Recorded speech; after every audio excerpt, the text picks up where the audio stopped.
ఎప్పటికైనా సొంతం. రాదురా ఏ విజయం నీ కోసం నా కోసం, ఎటుపోదురా నువ్వు చేసిన కష్టం ఎప్పటికైనా సొంతం.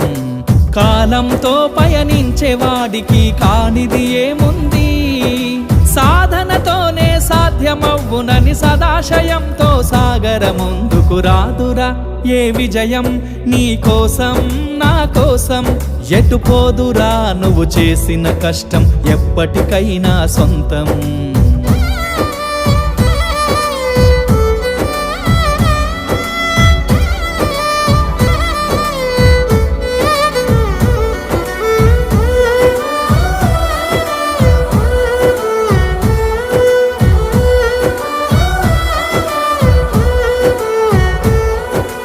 ఆకాశంలో అలలాగా పోయే ఆ పక్షులనే చూడు, అనుకున్న గమ్యం